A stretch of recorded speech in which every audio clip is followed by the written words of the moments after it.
애굽의 총리가 되는 요셉이에요. 우리가 요셉을 보면은요, 우리 역사는 여기에 대해서는 이야기는 알잖아요. 요셉은 정직하고 의로운 사람이었고, 요셉은 순결한 사람이었고, 요셉처럼 억울한 사람은 없어요. 그런데 지금 우리가 지난주에 배웠을 때 요셉이 그 꿈을 해석을 하면서 어떻게 돼서 총리가 되는 거예요. 어느 장면이 총리가 되는 자리예요. 총리가 되는 이 자리에서 우리가 그것을 보고 배우고 하는데, 나는 아이러니컬한 게 있어요. 요셉에서 같이 있던 사람, 그 요셉하고 보디발 장군의 밑에서 노예로 팔려갖고, 그때 아마 요셉만 있지는 않았을 거란 말이에요. 그 보디발 장군의 집이 어마어마하게 크단 말이에요. 어마어마하게 큰데 거기에 노예가 한 20, 30명 되겠어요? 그 모든 실권이 거기에 경호실장인데, 왕의 그 지금으로 말하자면 경호실장에 그때 파워가 굉장히 있었죠. 왕을 만나려면 누구를 통해야 되냐? 경호실장이 안 됩니다. 오늘 못 만나냐고 못 만나는 거예요.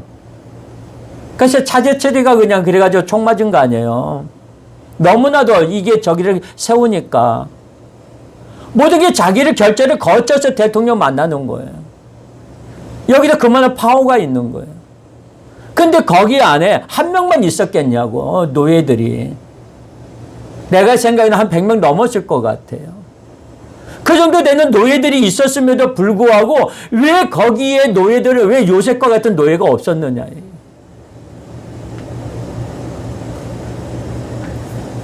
요셉은 물론 하나님의 은총을 받았고 하나님의 은혜를 받은 사람이었고 하나님의 자녀였어요.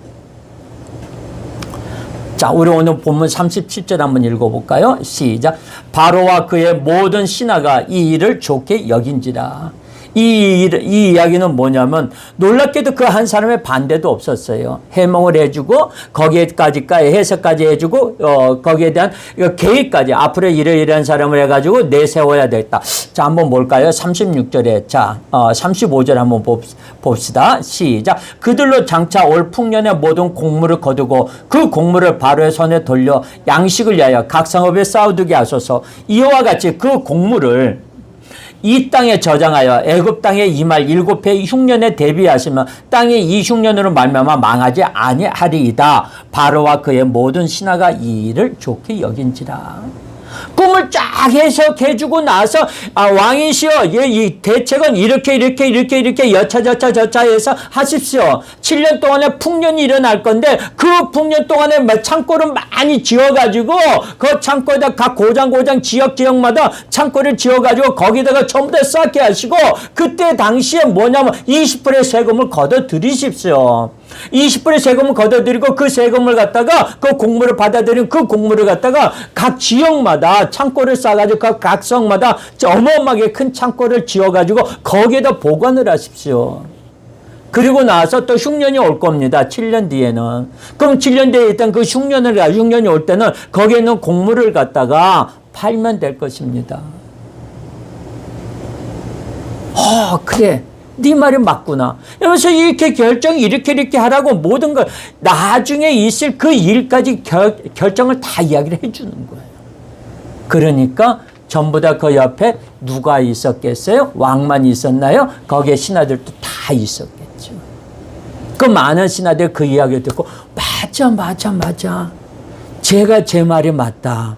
야, 근데 제 말이 저 말이 어디서 나올까? 쟤는 분명히 노예 아니야?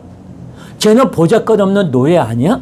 근데 감옥에 있었던 애 아니야? 잘못 죄를 저질러가지고 감옥까지 들어갔던 쟤 아니야? 그랬을 때 옆에서 쓰고 아니래. 저것도 누가 들어가면은 보디발 장군의 부인이 자기 간통했다고 그랬다는가. 근데 실제로 그런 일 없었대.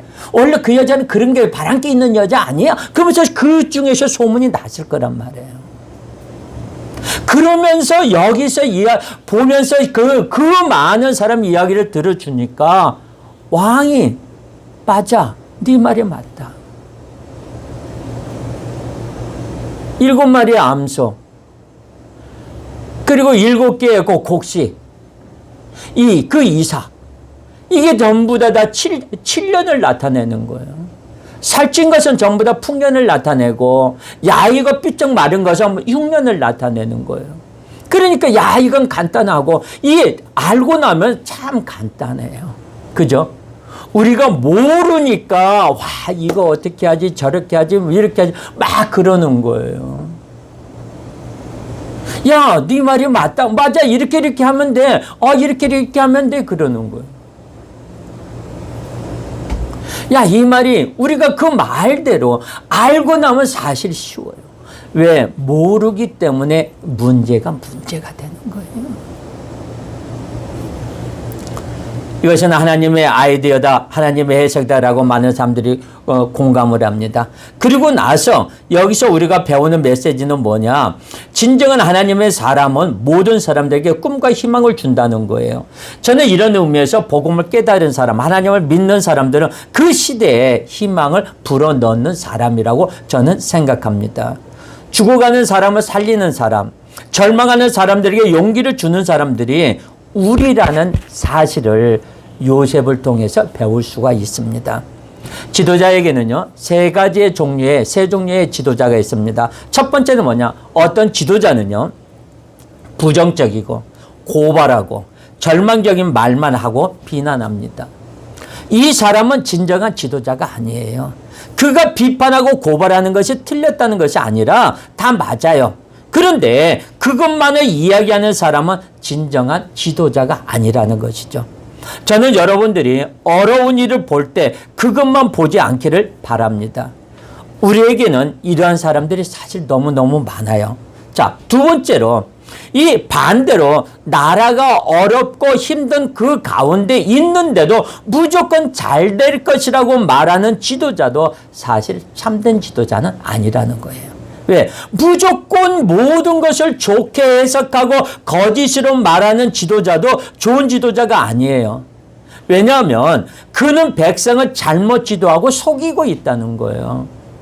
사실 우리가 힘들고 어렵다고 하는 것은 소망도 주는 말이 있어야 됩니다. 지도자는 소망도 주고 희망을 주는 게 당연히 맞습니다. 그런데 있는 그 가운데서 현실에서 희망과 소망을 주는 것이죠.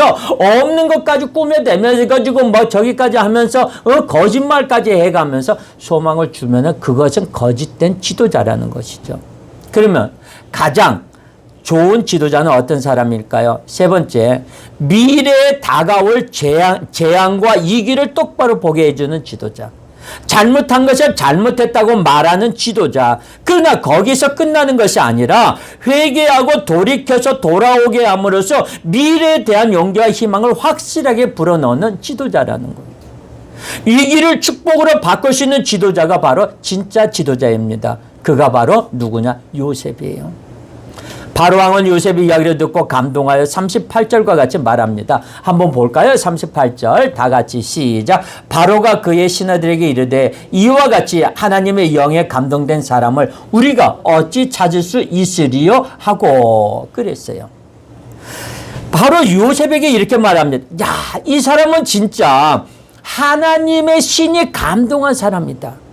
하나님의 신이 감동한 사람이다. 이 말은 뭐냐? 하나님의 신에 감동되었다는 것은 쉬운 말로 말하자면 하나님의 영이 그 사람에게 충만하다. 이것을 한마디로 줄이면 성령 충만하다.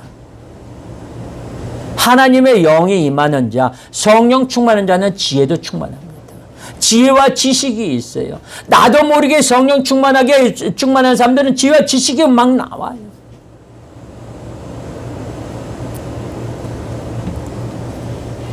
우리가 살다 보면은요, 막힐 때가 있어요. 야, 이때 어떻게 생각하지? 어떻게 생각하지? 그래요. 제가 여러분에게 재밌는 이야기 하나 드릴게요. 우리가 이렇게 지나가다 보면 저기 외곽지대, 산이나 이럴 때 가보면 전주들이 있죠. 그 고압선으로 해가지고 큰 전깃줄 해가지고 그 줄 위에 뭐가 동그란 거 같은 거 달려져 있는 거 한번 볼 겁니다. 그 보면은 전순 이 뭐 탑에서 나와가지고 보면 그게 있어요. 그게 뭔 줄 아세요? 미국의 캘리포니아에서 이 강에서 이 강으로 건너가는데 전깃줄을 전선이 저기 하는데 그 전선 때문에 문제가 됐어요. 왜? 옆에서 막 조여도 이게 전선줄이 쭉 쳐지는 거예요. 쳐지는 거예요. 그러니까 거기서 전부들 다들 고민이었어요. 야, 저 전깃줄을 어떻게 해야 되냐? 저기다가 기둥을 하나 다시 세워가지고 그걸 묶어야 되냐? 저 강인데 강에다가 한가운데다가 기둥을 세운다는 것이 그때 당시에 기술로서 힘들었던 거예요. 막 했더니 어떤 꼬마애가 엄마 손을 잡고 풍선을 이렇게 들고 가면서 하는 말이 있어요. 엄마, 저거 걱정할 거 없어. 왜? 전깃줄에다 풍선을 매달면 되잖아. 전깃줄에다 풍선을 매달면 되잖아. 그 말 한마디 기술자 옆에다가 맞아.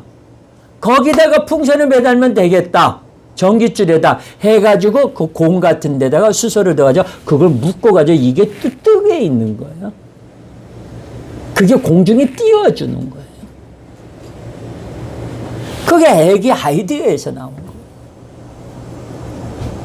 그러니 우리는 이 바로 왕이 이 이야기를 듣고 누구?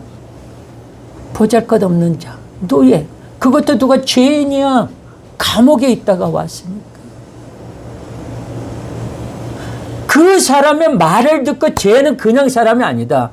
하나님의 영, 성령이 충만한 자다. 그래서 성령이 충만한 자는 지혜와 지식이 있다는 거예요.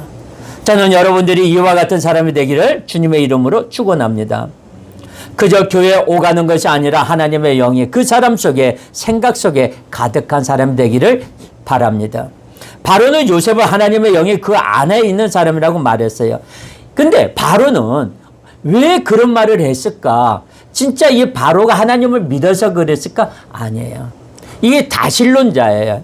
이 다신론자인 이방인 왕이 유일신이신 여호와의 영, 즉 성령에 대해서 언급했다고 볼 수는 없어요. 이 사람이 내가 믿고 그럼 내가 충만하고 내가 저기에서 하나님이 대단하구나 뭐 저기구나 그런 게 아니에요. 하나님의 영에 감동해서 지혜와 지식이 많은 사람 정도로 이해했다는 거예요. 쟤는 하나님을 믿고 하나님의 신이 저 사람한테 감동돼서 지혜와 지식을 주는 자구나. 쟤는 하나님께서 쟤를 지켜주는 자구나 라고 이야기하고 느끼고 있었다는 거예요. 그렇게 받아들이고 거기 안에서 너는 하나님의 영이 충만한 자구나. 하나님의 영이 네 안에 있구나 라고 이야기를 한 겁니다. 우리가 일반적으로 세상 사람들은 세상의 영이 가득 차 있어요. 세상의 영을 다른 말로 말하자면 사탄의 영입니다. 사람들의 인간적인 영이, 세상적인 영이, 사탄의 영이 가득 차 있다는 거예요. 그래서 로마서 8장 5절을 한번 볼까요? 로마서 8장 5절에 보면은 다 같이 시작. 육신을 따르는 자는 육신의 일을, 영을 따르는 자는 영의 일을 생각하나니 육신의 생각은 사망이요 영의 생각은 생명과 평안이니라 그랬어요. 대부분의 사람들은, 많은 사람들은 생각한 대로 말합니다. 그 사람 똑똑합니다. 유능합니다. 유명합니다. 그러나 그 사람의 생각은 모두 육적이고 세상적이고 인간적인 경험과 인간적인 생각과 경험으로 가득 차 있다는 거예요. 그 사람의 결국은 죽음이에요. 그러나 어떤 사람을 보면 하나님의 생각으로 가득 차 있는 사람이 있습니다.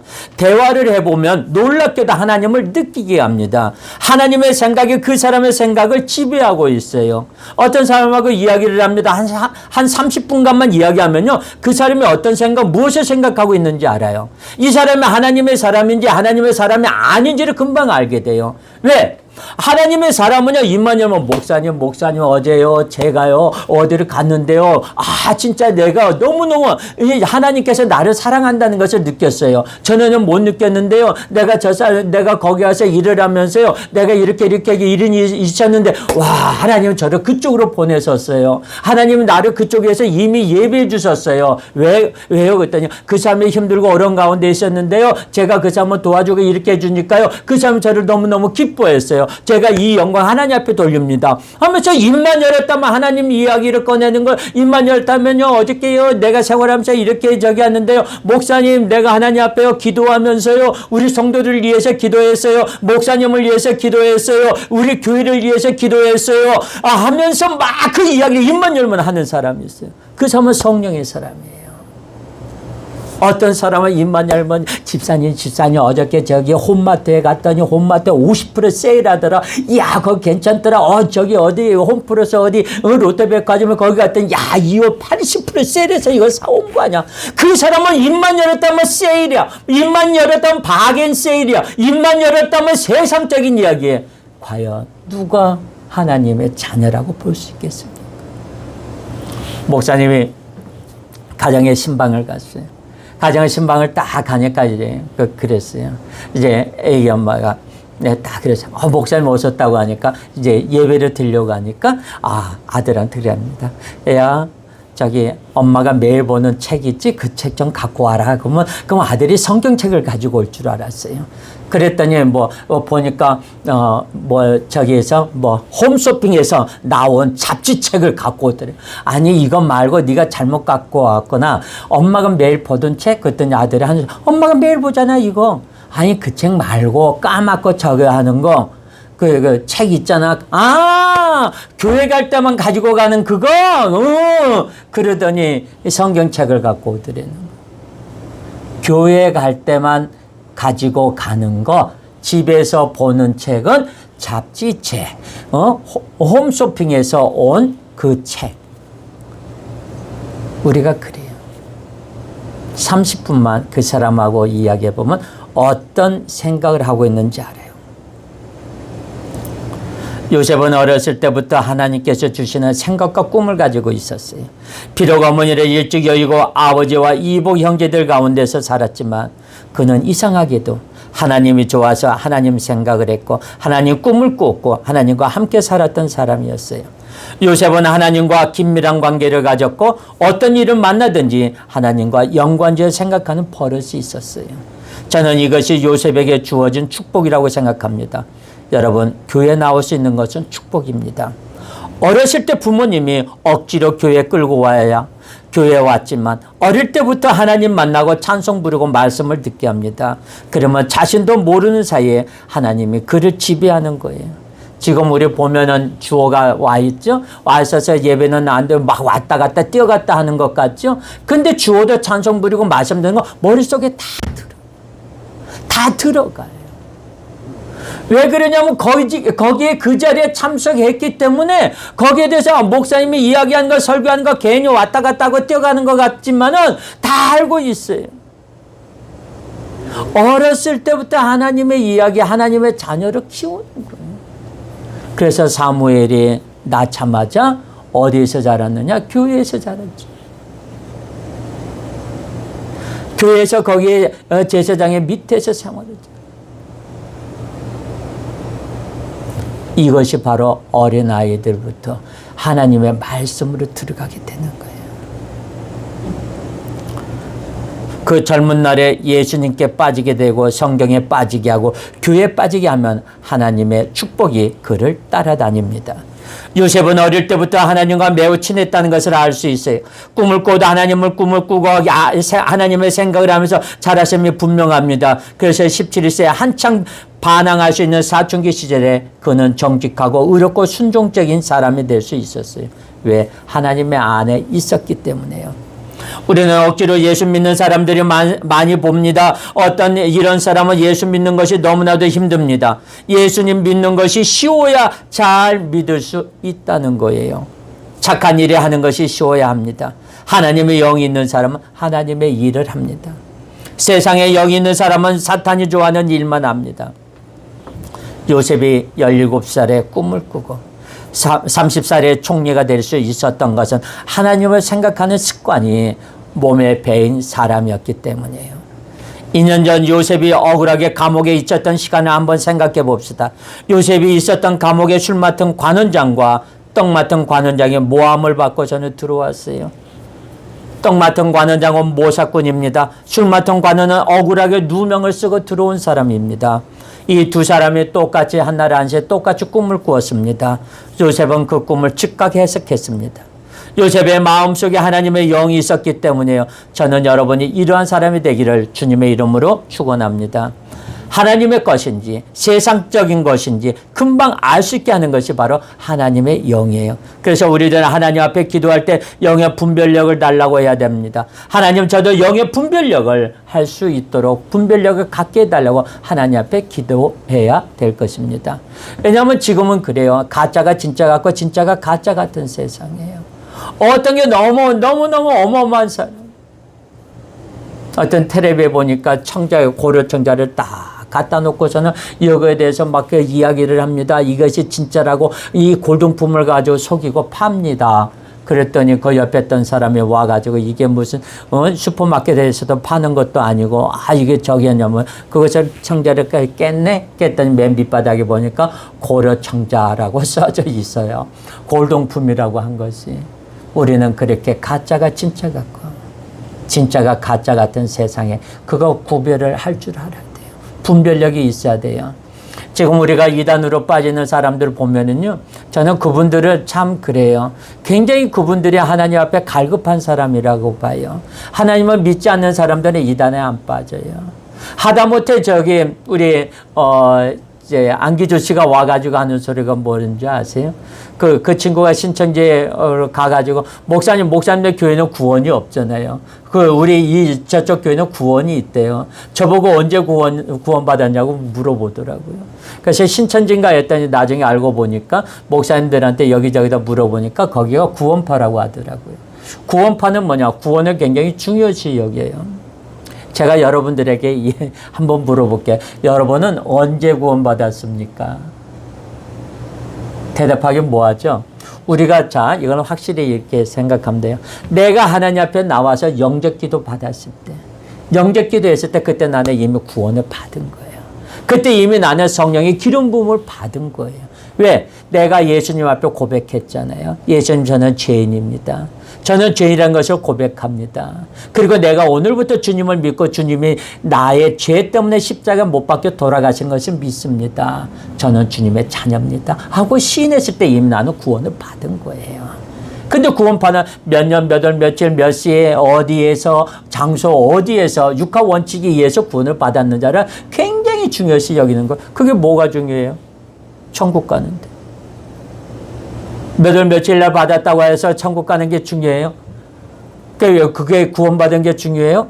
예수님의 십자가에서 같이 매달렸던 예수님의 십자가 옆에 있던 강도도 죽기 전에 하나님 앞에 예수님 앞에 구원받았어요. 비록 부끄러운 구원이지만 그래도 부끄러운 구원이라도 이 친구는 받은 거예요. 그런데 이 왼쪽에 있던 친구는 못 받았잖아요. 예수님을 욕하고 끝까지 욕하면서 죽어갔잖아요. 그런데 이 친구는 주여, 맨 처음에 같이 욕을 했어요. 밑에 있는 사람들과 같이 예수 당신을 같이 욕했던 사람이 가만히 시간이 흐르면서 보니까 아니야, 저 사람은 진정한 하나님의 자녀야. 당신은 진짜 하나님의 자녀입니다. 하나님의 자녀라는 걸 내가 믿습니다. 주여, 당신이 갈 때 그 낙원에 나도 데리고 가주세요. 주님이 가는 그 자리에 나도 데리고 가달라고 이야기합니다. 바로 그 자리에 십자가 옆에서 예수님 앞에 영접을 받습니다. 구원을 받습니다. 우리는 하나님 앞에 구원받은 자예요.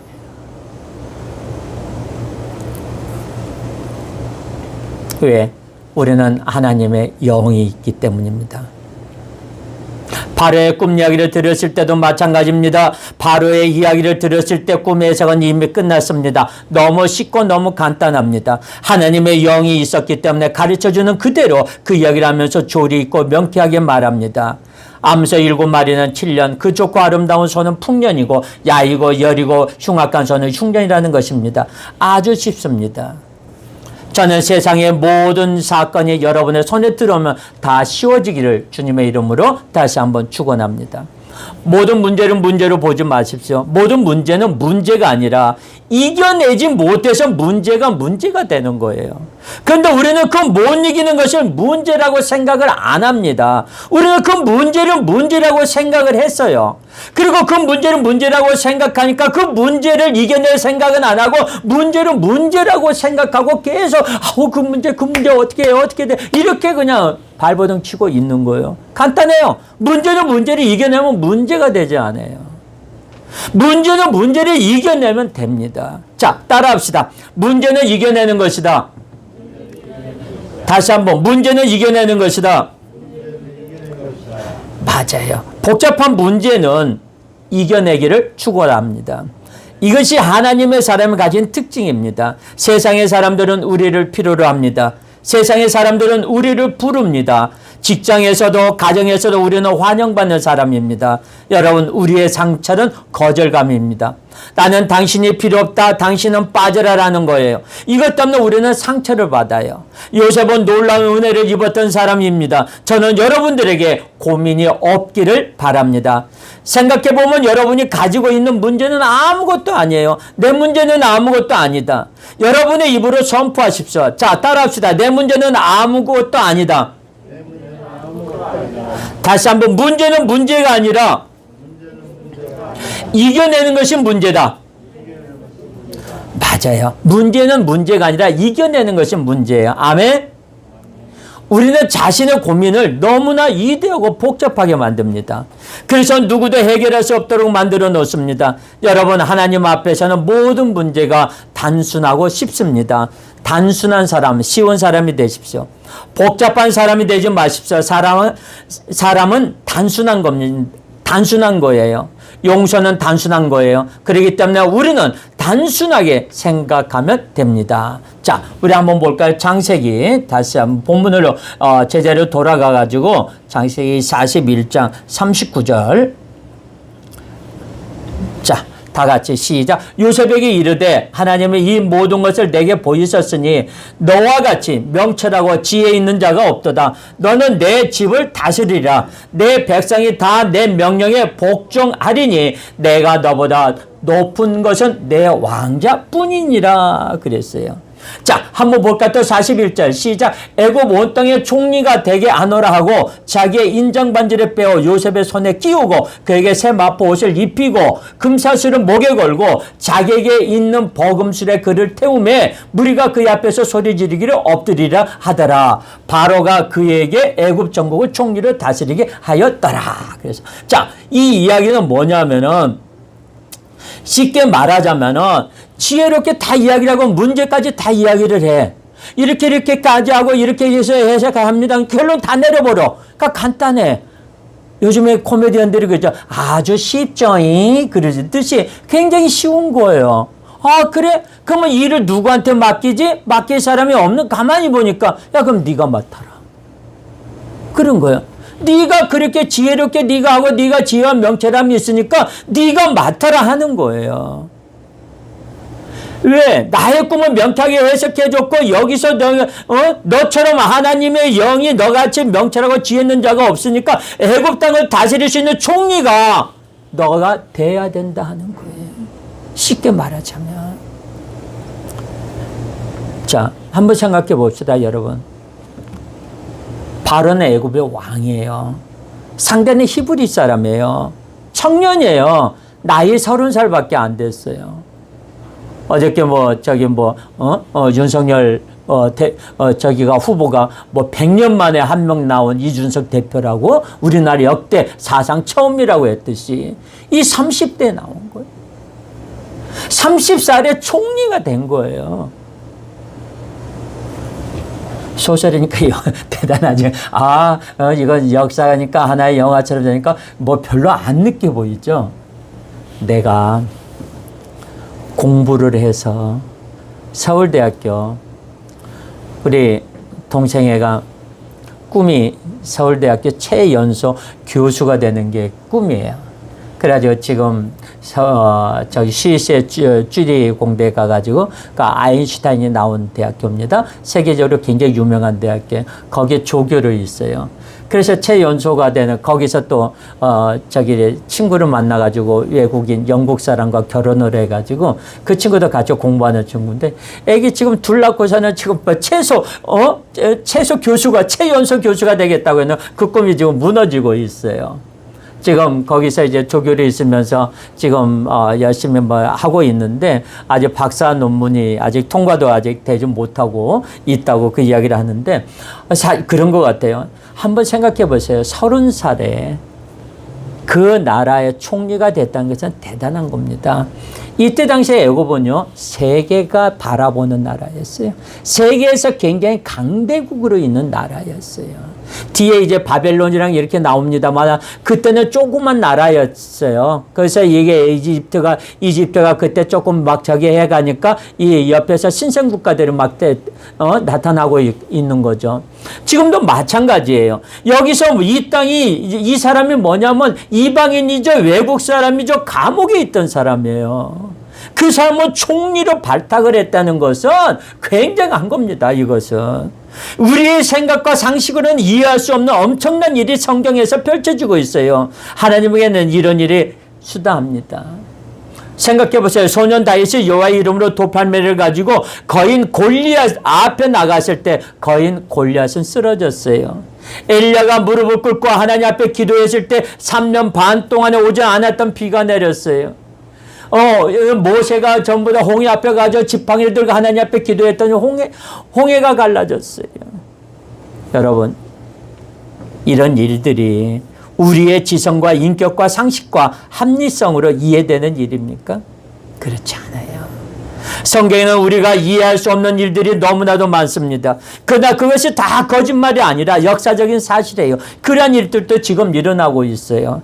근데 저는요, 여기서 봤을 때 요셉이 총리가 됐다고 했을 때 그것도 뭐냐? 두 번째로 높은 사람 넘버2가 된 거예요. 그 나라에 넘버2가 됐으니 얼마나 여기서 저기를 했겠어요. 가장 놀란 사람이 저는 생각해 보세요. 누구라고 생각하겠어요? 저는 보디발 장군이라고 생각해요. 보디발이 요셉이 아까까지 어디에 있었어요? 자기가 만드는 자기 집에 감옥에 있었어요. 내 마누라하고 서로 다 간통했다고 그래가지고 감옥에 집어넣었어. 근데 걔가 갑자기 그냥 몇 시간 만에 총리가 된 거야. 신분이 확 바뀌어버린 거예요. 야, 요셉, 너 이리 와봐. 막 했던 사람, 아유, 총리 대신 이제 그 지가 숙여야 되는 거예요. 나는 이게 상상을 해보면은, 그랬을 때, 총리 대신 우리 집에 가시지요. 제가 집으로 모시겠습니다. 하면서 연락을 했을 거 아니에요. 제일 좋은 방으로 깨끗하고 했던 거 내가 쓰던 방 그쪽을 내놔라. 그쪽 우리 총리 대신 우리 집에서 오늘 묵겠다. 해가지고 저녁에 집으로 모셨을 거 아니에요. 왔을 때, 또 요셉이 그래. 장군님, 말을, 아닙니다. 무슨 소리입니까? 막 그랬을 거예요. 그때 거기 집안에 거기에 있던 노예들이 막 뛰어나지. 요셉이 그 히브리 청년 그 젊은 애가 걔가 총리가 됐다고. 말도 안 되는 소리 하지 마. 걔랑 어저께는 나랑 같이 있었는데 막 해가면서 막 생각을 해보세요. 그 집안이 감옥까지 있었고 막 저기까지 한다고 집안이 2~30평 뭐 100~200평이 아니야. 땅이. 내가 생각에는 한 1000평 이상이 되지는 않았을까. 그 1000평 되는 그 집을 쓸고 가꾸고 하려면 한두 명 갖고 안 되잖아요. 한 노예들이 100명 이상이 넘어질 거예요. 한 200~300명 가지 않았을까. 그 노예들을 부리고 있는 거예요. 거기서 이 사람이 총리가 돼가지고 왔을 때 그냥 막 큰 소리 치고 야 이놈아 네가 말이야 내 마누라고 간통했잖냐 했을 때 거기에 자기 마누라도 있었을 거 아니에요. 보디발 장군의 아내도 감히 쳐다보지도 못하는 거죠.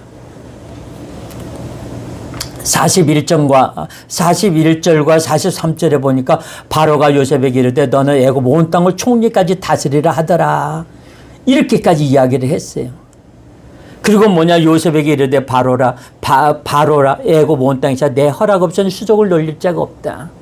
여기서 한마디 이야기를 해주는 거예요. 야, 너는 오늘부터 이 사람 앞에서 전부 다 무릎을 꿇어라. 자, 이거 한번 볼까요? 41절 시작. 애굽 온 땅의 총리가 되게 하노라 하고 자기의 인장 반지를 빼어 요셉의 손에 끼우고 그에게 새 마포 옷을 입히고 그 금사슬을 목에 걸고 자기에게 있는 버금 수레를 그에게 태우매 그 무리가 그의 앞에 소리 지르기를 엎드리라 하더라. 그랬어요. 쉽게 말하자면은 자기가 끼고 있는 인장 반지, 이 인장 반지는 어떤 거냐면 쉽게 말하자면은 지금으로 말하자면 직인, 우리가 말하자면 그 회사나 단체나 하면 직인이 있죠. 나라에는 옥세가 있죠. 옥세가 있는데 여기에 대해서 이 옥세를 찍는 거예요. 그 옥세를 찍을 수 있는 거 그때 당시는 뭐냐면 이 인장이라든가 이런 게 도장이 자기 생명과도 같은 거니까 항상 몸에 지니고 다녔어요. 그래서 몸에 제일 지니고 다녔던 게 그 사람들이 반지를 많이 끼웠어요. 중세기에 때 보면 반지를 끼울 때 이 반지에 이에 자기의 문신이 들어있는 거예요. 자기의 그림이 그려져 있다든가 자기의 사인이 들어져 있다든가 그것을 꺼내가지고 그때 당시는 우리처럼 뭐 요즘에처럼 인주가 있어가지고 인주를 찍으면 되지만 그때 당시는 진흙판 있죠. 진흙판에다가 해가지고 거기에 했는데 옛날에 그때 당시가 이제 진흙판을 쓰다가 나중에는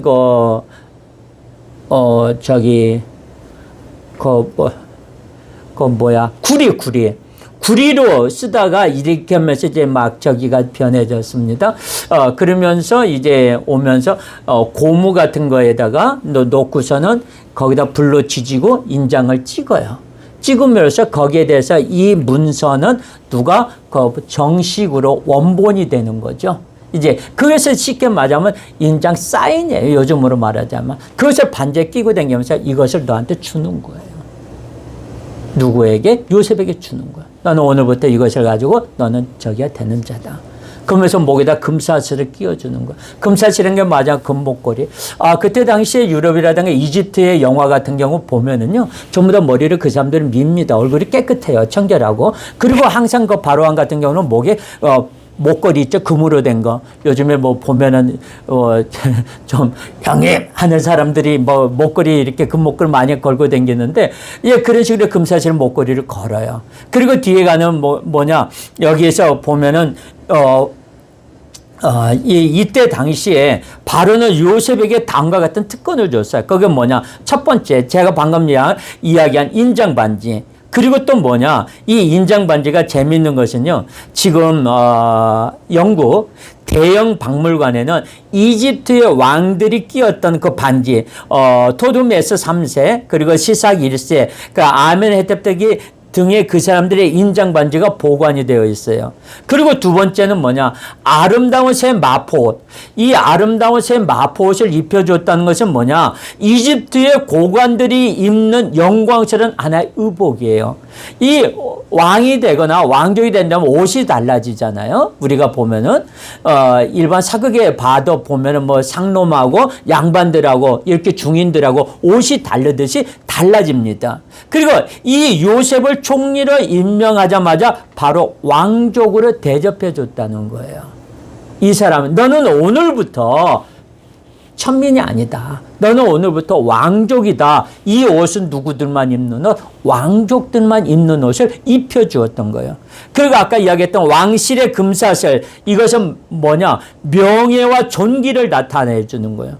이것을 이제 목에 주었고, 두 번째는 뭐냐? 버금을 태웠다 그랬어요. 버금 수레를 태웠다. 이 버금 수레가 뭐냐면은 두 번째라는 뜻이에요. 이 요셉에 탄 버금 수레는 왕의 수레를 말하는 거예요.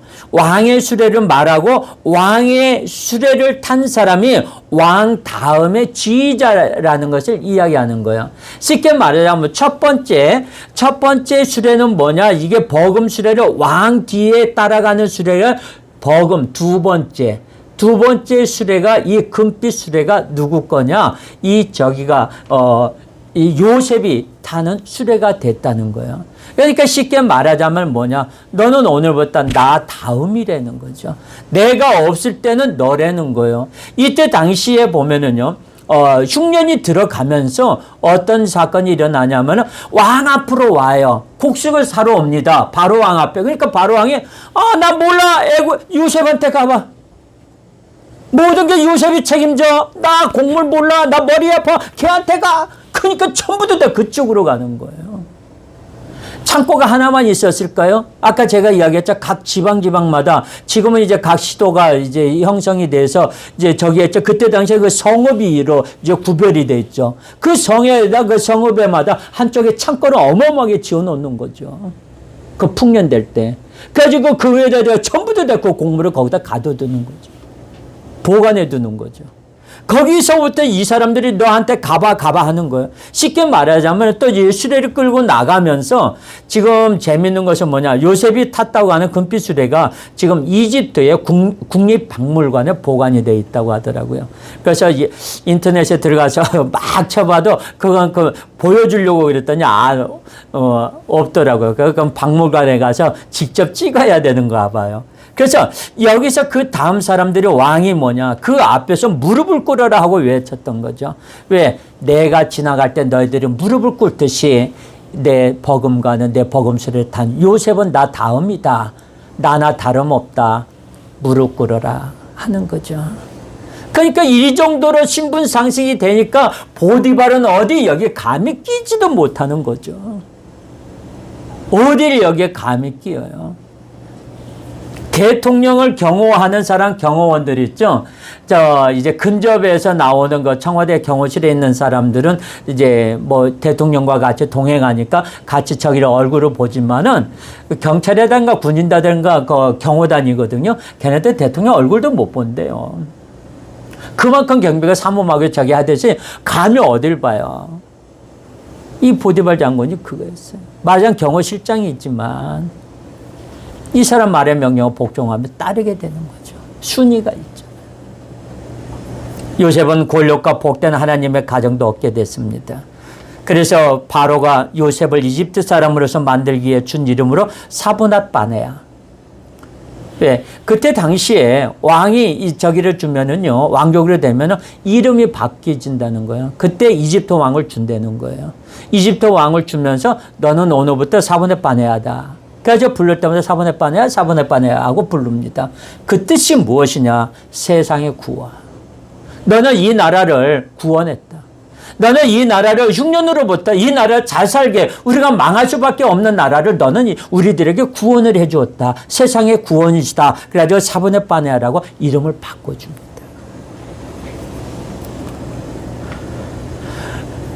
여러 가지가 우리가 있지만은 이 요셉의 조부 아브라함은 이삭의 배필을 정하면서 저쪽으로 가요. 하란으로 가가지고 왕을 저기를 결혼을 시키죠. 거기까지 가는데 여기서 뭐냐면 재미있는 게 바로가 요셉에게 이 아내를 준 아내 이름은 뭐냐? 온의 제사장은 보디베라의 딸 아스낫이에요. 아스낫은 뭐냐면 태양의 집, 온은 태양의 집이라고 이런 뜻이 있는데 이집트에서 가장 오래되고 신성한 도시예요. 그런데 여기서 뭐냐면 요셉의 장인 보디베라의 이름. 이 보디베라는 뭐냐? 제사장이 왕이 가만히 보니까 전부들 다들 해주니까 결혼을 해야 될 거 아니에요? 결혼을 해야 되는데 누구하고 결혼을 해줄까 하고 이렇게 보니까 어이 보디베라 자네 딸이 있지? 예, 딸이 있습니다. 그래 자네 딸하고 말이야 우리 사브낫 바네아하고 우리 결혼시키면 어떨까? 한번 생각해 보세요. 이 사람은 넘버 2예요. 이 사람은 그래도 왕족이지만 여기보다 낮아요. 그런데 자기 딸을 결혼시키라고 하니까 얼마나 이 사람은 그냥 떴겠어요. 쉽게 말하자면 자기 사위가 총리인데 꽤 힘들어가죠. 뭐라고? 이 사람아 내 사위가 총리야? 그랬습니까? 막 더 넘어가죠. 저희 삼촌이 이 딸을 잘 둬가지고 판사라고 어디 가서 목에 힘주면은 판사 아버지라고 대전 술 한 잔 더 받는데요. 그 술 한 잔 더 공짜로 얻어먹는다고 가끔가다 그런 이야기 해요. 그러듯이 하다못해 자기 사이가 총리인데 그렇게 해주면서 근데 그때 당시에 왕비를 맞이할 때 제사장들의 그 딸들을 그 가정에서 이 왕비를 구했대요. 그러니까 이 제사장의 그때 당시에 제사장의 신분 상승이 굉장히 했다는 거죠. 여기에.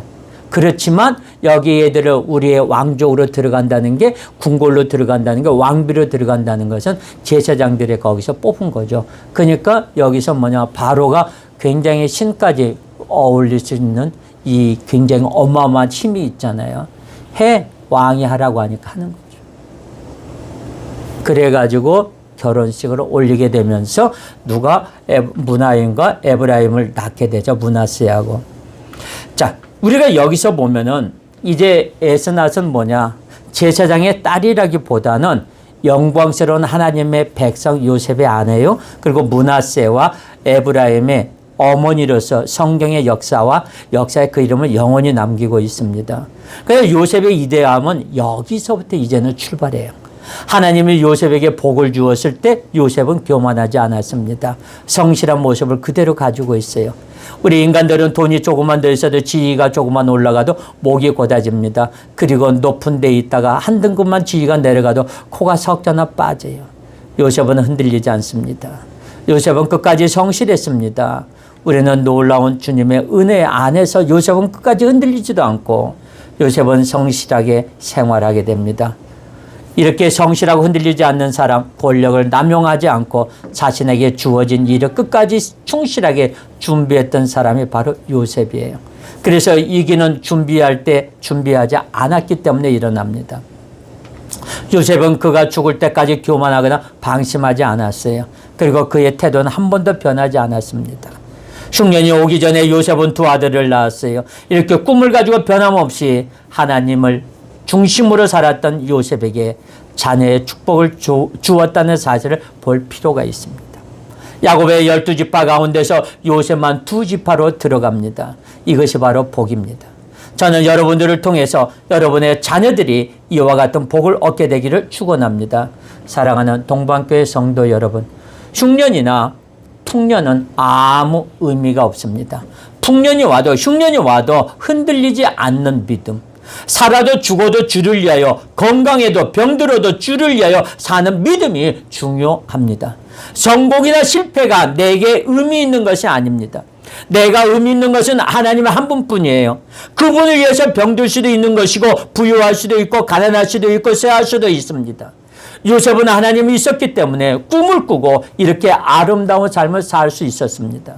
하나님께서 여러분이 어떤 수모와 수치 가운데서도 다시 일어나게 하시며 여러분이 만나는 사람이 복을 얻게 하실 것입니다. 하나님은 저와 여러분의 하나님이십니다. 요셉 때문에 애굽은 구원받았습니다. 여러분 때문에 여러분의 배우자가 복을 얻게 되고 여러분의 사업장이 복을 얻게 되고 여러분의 자녀가, 여러분의 기업이 복을, 이 나라가 이렇게 복을 얻게 되는 동방교회 성도들이 되시기를 예수님의 이름으로 축원합니다. 기도하겠습니다. 사랑해 주님 감사합니다. 주님의 은혜와 사랑 가운데서 함께하여 주시고 우리가 요셉처럼 좌로나 우로나 치우치지 아니하고 아버지 앞에 영광 돌리는 자가 되게 하여 주시옵소서. 교만하지 아니하고 오로지 주님만을 바라보고 주님만을 위해 살아가는 저희들이 되게 하여 주시옵소서. 거룩하신 예수님의 이름으로 감사하며 기도드렸사옵나이다. 아멘.